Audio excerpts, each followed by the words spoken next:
My daughter-in-law told me the brewery opening had happened 10 days ago, and they had only invited close family and friends. I had invested $480,000 in that brewery. Nearly $500,000 of my retirement savings, my late husband's life insurance, and 30 years of careful financial planning, all poured into my son's dream of opening a craft brewery in downtown Austin. And they didn't invite me to the opening. Close family and friends. Apparently, the mother who had funded the entire operation didn't qualify.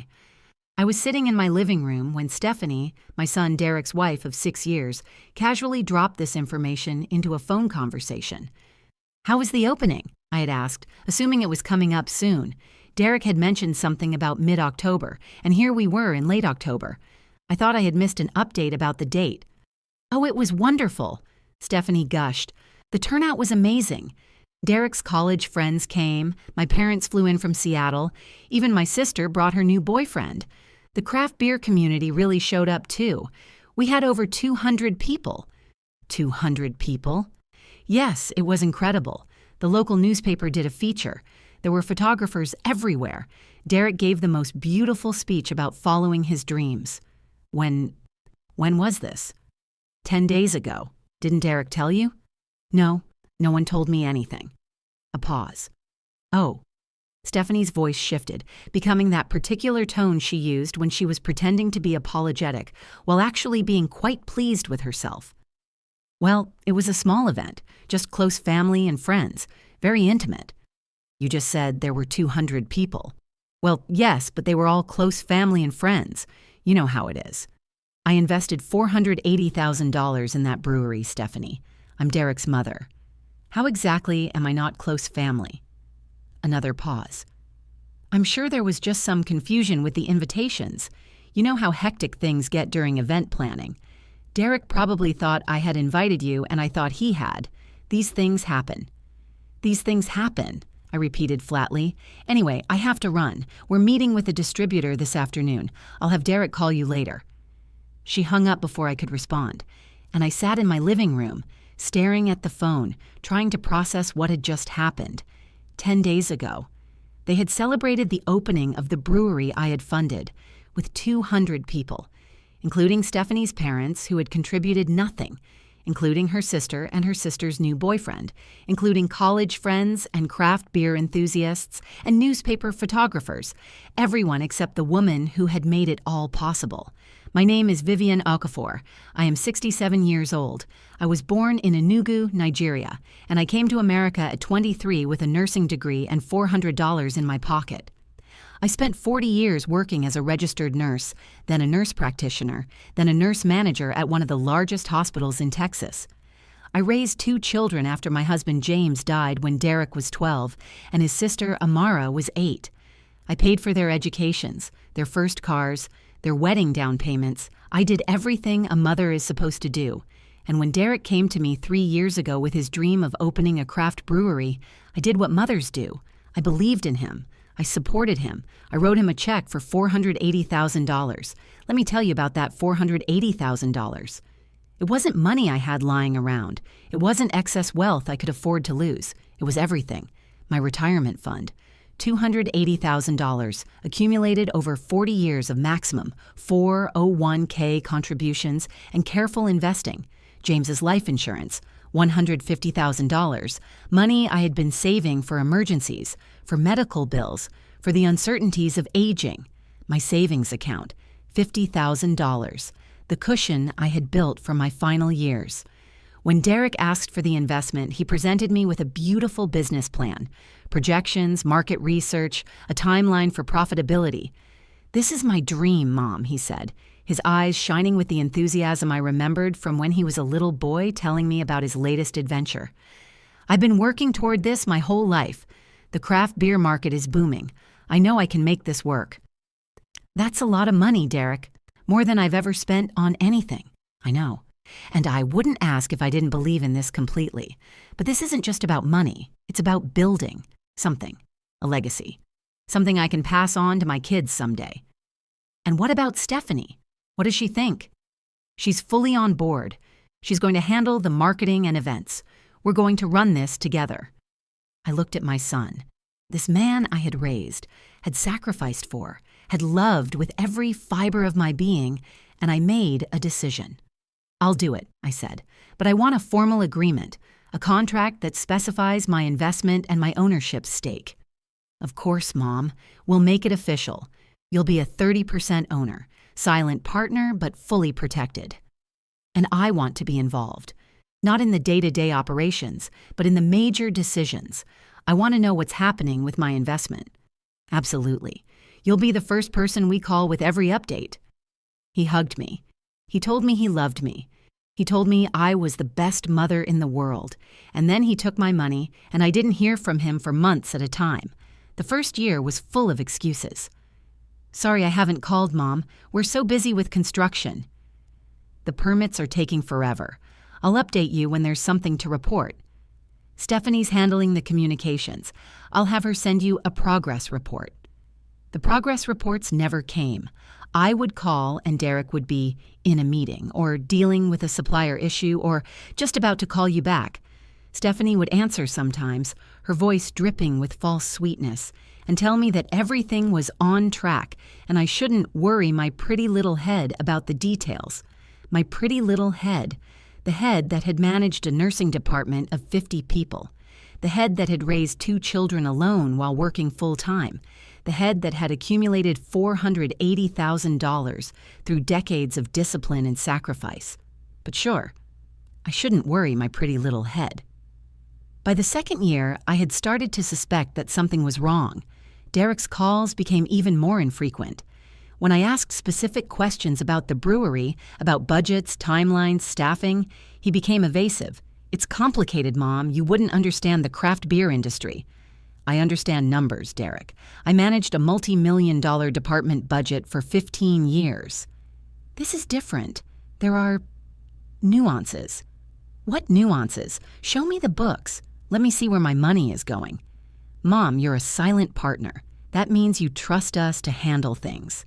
"Silent partner doesn't mean blind partner. I have a right to see the financials. I'll send you a report next month." He never did. I thought about hiring a lawyer, about forcing an audit, about demanding transparency. But he was my son, my only son. The little boy I had nursed through chickenpox, had taught to ride a bike, had held when he cried at his father's funeral. I didn't want to destroy our relationship over money, so I waited. I trusted, and I told myself that everything would work out. The brewery finally opened 3 years after Derek first asked for my investment.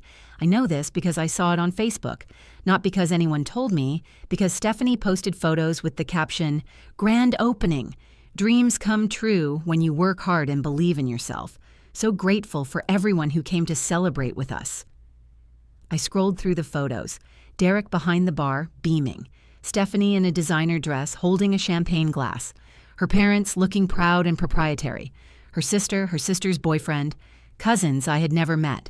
Friends, colleagues, local business owners, newspaper reporters, 200 people, celebrating the brewery I had built, without me. I stared at those photos for a long time. I looked at my son's face. So happy, so proud, so completely unaware that his mother was sitting alone in her house, finding out about his triumph through social media. I looked at Stephanie, radiant in her designer dress, the dress that my money had probably paid for, celebrating her success without acknowledging who had made it possible. And I felt something I had never felt before toward my own child. Cold, clear anger, not the hot, explosive anger that burns out quickly, the cold kind, the kind that calcifies into resolution, the kind that makes decisions. 5 days after I learned about the opening, Stephanie called. "Vivian!" Her voice was bright, urgent. "Thank goodness I caught you. We have a situation." "A situation?" "Yes, it's urgent. The bills are overdue. The final equipment payment, the liquor license renewal, some outstanding vendor invoices. We need another transfer. $50,000 should cover it." $50,000? "Yes. The cash flow is a little tight right now. Grand openings are expensive, you know. But once we're fully operational, we'll be profitable within 6 months. Derek's projections are very solid." "Derek's projections," I repeated. "The same projections that said you'd be open 18 months ago?" "There were unexpected delays, construction issues, permit problems." You know how these things go. I know that I invested $480,000 in a brewery that opened without inviting me. I know that I found out about the grand opening through Facebook 5 days after it happened. I know that my son hasn't returned my calls in 3 months. And now you're asking for another $50,000? A long pause. Vivian, I understand you're upset about the invitation situation. Like I said, it was a miscommunication. It wasn't a miscommunication. It was a choice. You chose not to invite me. You chose to include your parents, your sister's boyfriend, 200 other people, but not the woman who made the entire thing possible. That's not fair. What's not fair is expecting me to keep writing checks while being treated like I don't exist. What's not fair is taking $480,000 from someone and then pretending they're not close family. What's not fair is this entire situation, Stephanie. We need that money. Her voice had changed now, harder, more desperate. The bills are due next week. If we don't pay, they'll start canceling contracts. We could lose everything. That sounds like a problem. It's your problem too. You're a 30% owner. If the brewery fails, you lose your investment. I'm aware of that. So you have to help us. You have to transfer the money. I don't have to do anything. Vivian, please. I'm sorry about the opening. I'm sorry you weren't invited, but we can't change the past. We need to focus on the future. We need that $50,000. I smiled. She couldn't see it through the phone, but I smiled.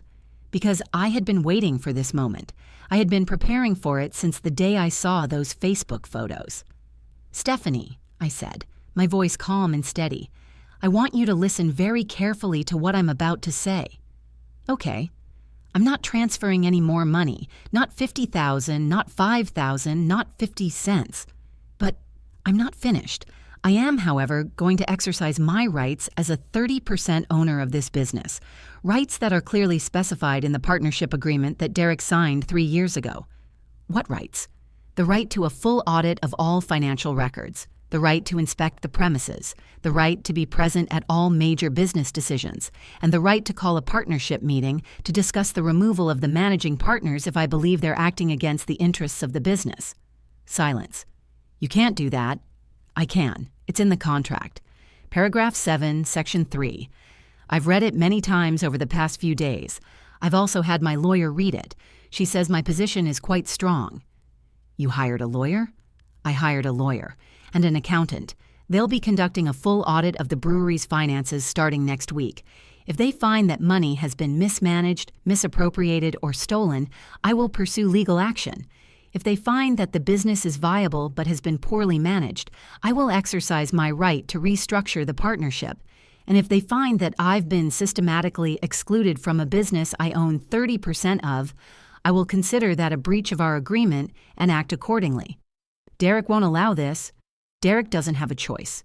He signed a contract, he took my money, and now he's going to learn that his mother's pretty little head understands business quite well. This is insane. We're family. Family invites each other to celebrations. Family returns phone calls. Family doesn't take $480,000 and then pretend the person who gave it doesn't exist. I paused. You wanted to treat me like a silent partner, Stephanie, someone who writes checks and asks no questions. But I was never silent, I was patient. There's a difference, and my patience has run out. What do you want? I want what I was promised. Transparency, respect, a seat at the table, literally and figuratively. I want to see every financial record from the past 3 years. I want to understand where my money went. And I want to be treated like what I am, the majority investor in this business. You're not the majority. I'm the largest single investor. Derek and you combined own 70%, but that's split between 2 people who apparently can't even manage to invite me to an opening. I own 30% alone, and 30% of a business that's drowning in overdue bills is worth a lot more than 70% of nothing. Are you threatening us? I'm informing you of your options. You can continue down this path, excluding me, dismissing me, treating me like a checkbook with no voice, and I will use every legal tool available to protect my investment. Or you can start treating me like a partner, involve me in the business, and work together to make this brewery successful. And if we choose option 1, then my lawyers will see you in court.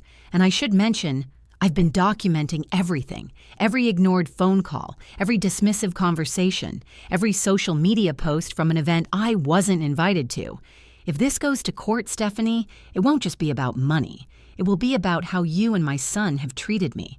And I don't think that story will reflect well on either of you. The line was quiet for a long moment. I'll have Derek call you. You do that. He has 24 hours.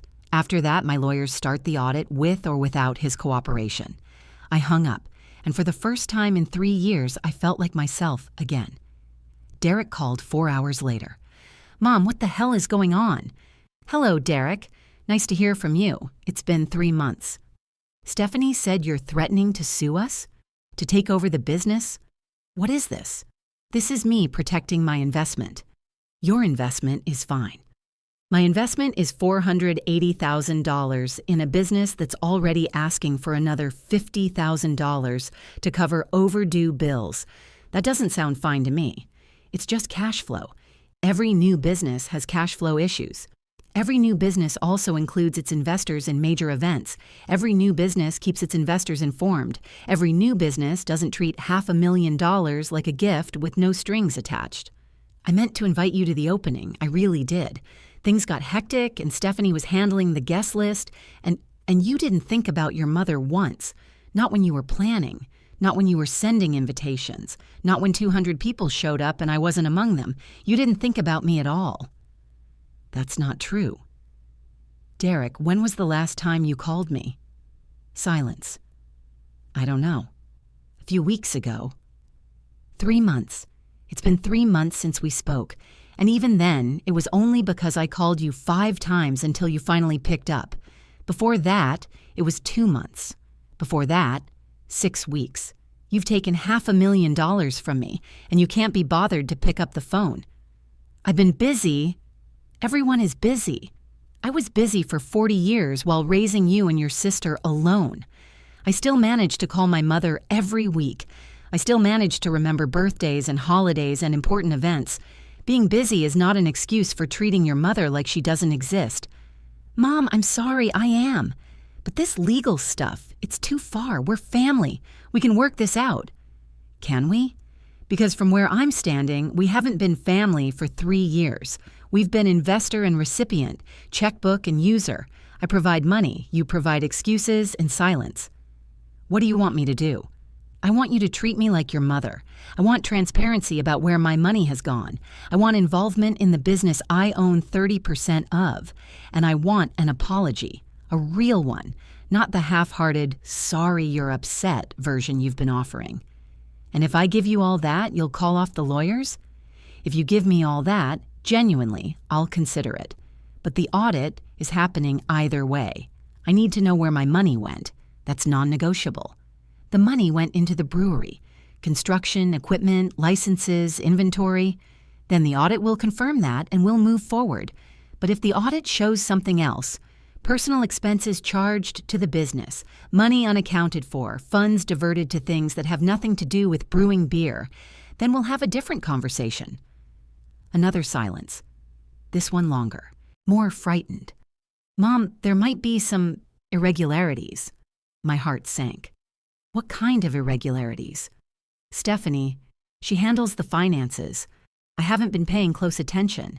She said everything was fine, so I trusted her. What did she do, Derek? I don't know exactly, but there's less money than there should be. A lot less. I started asking questions a few months ago, and she told me not to worry about it, that it was just accounting stuff I wouldn't understand. And you believed her? She's my wife. I trusted her. You trusted her with my money. Money I gave to you, not to her. I know, I messed up. His voice cracked. Mom, I think I messed up really badly. I closed my eyes. My son. My foolish, naive, trusting son. He hadn't been malicious. He had been negligent. He had handed my $480,000 to a woman who saw dollar signs instead of family, and he had looked away while she spent it. Derek, I need you to listen to me very carefully. Do not tell Stephanie about this conversation. Do not tell her that you've started questioning the finances.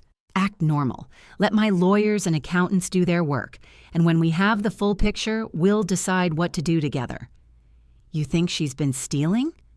"I think we need to find out exactly what's been happening before we make any accusations. But yes, I think there's a reason she didn't want me at that opening. I think there's a reason she's kept me away from the business, and I think there's a reason she's asking for another $50,000 when the first $480,000 should have been more than enough. What do I do? You be my eyes and ears. You gather any documents you can access, and you remember that you're my son first, her husband second. She's going to know something's wrong. Then be a better actor than she is. She's been playing a role for 3 years. Now it's your turn." The audit took 6 weeks. What my accountants found was worse than I had imagined. Of the $480,000 I had invested, $210,000 had gone to legitimate business expenses, construction, equipment, licenses, and initial inventory. $85,000 had gone to marketing and events, including Stephanie's salary as marketing director, which she had set at $120,000 per year, despite the business not generating any revenue. $47,000 had gone to professional development, a category that, upon closer inspection, included a trip to Napa Valley, a week in Hawaii, and a brewery tour of Europe that hit more tourist destinations than actual breweries. $62,000 had gone to equipment maintenance, for equipment that was brand new and didn't need maintaining, and $76,000 was simply unaccounted for, missing, vanished into expenses that were labeled miscellaneous or not labeled at all. My accountant sat across from me, her face grim. "Mrs. Okafor, I've seen a lot of poorly managed businesses. This isn't poor management. This is fraud. Can we prove it?" "With the documentation we have, absolutely. The money trail is clear. Stephanie Chen has been systematically siphoning funds from this business since day one. She's not even particularly clever about it. She probably assumed no one would ever look." "What are my options?" "You can pursue criminal charges. What she's done is embezzlement. You can also file a civil suit to recover your losses, and you can exercise your partnership rights to remove her from any involvement in the business." "What about Derek?" "That's more complicated. He's legally responsible as a co-owner, but if he can demonstrate that he was unaware of the fraud and acted to correct it once he learned about it, he might avoid personal liability. He was negligent, but not malicious. The courts will likely see it that way, especially if he cooperates with the investigation." I sat with this information for a long time. My daughter-in-law had stolen from me, not just money, though that was devastating enough.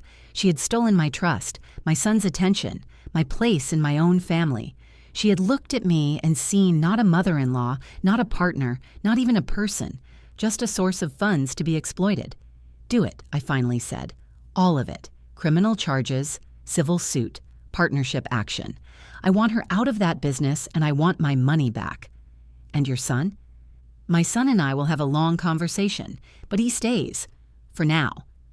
The confrontation happened 3 days later. Derek had arranged a partnership meeting at the brewery, the first time I had been allowed inside since my investment. When I walked through the doors, I understood immediately why they had kept me away. The brewery was beautiful, modern, exactly what Derek had described in his business plan. But I also noticed things. The designer furniture in the office that had nothing to do with brewing beer, the artwork on the walls that I recognized from an expensive gallery in Austin, the car parked in the back, a BMW that I knew wasn't paid for by Stephanie's salary. My money was everywhere, just not where it was supposed to be. Stephanie was already seated when we arrived. She, me, Derek, my lawyer, and my accountant. Her face was carefully composed, but I could see the fear underneath. "I don't understand why we need lawyers for a family meeting," she said. "Because this stopped being a family matter when you started stealing," I replied. "Stealing? I haven't stolen anything." My accountant opened her folder and began reading. The Napa Valley trip, the Hawaiian vacation, the European brewery tour, the $120,000 salary for a position that produced no measurable work, the $76,000 in missing funds. Each item landed like a blow. Stephanie's composure cracked a little more with every revelation. "These are normal business expenses," she tried. "A week in Maui is not a business expense for a brewery that wasn't even open yet," my lawyer interrupted. "Neither is designer furniture, artwork, or a BMW registered in your name but paid for with company funds. Derek approved all of this." "I didn't approve anything," Derek said quietly. "You told me not to worry about the finances. You said you had it handled. You signed the checks. You forged the checks. My accountant confirmed it. Half the signatures on these expense reports aren't even mine."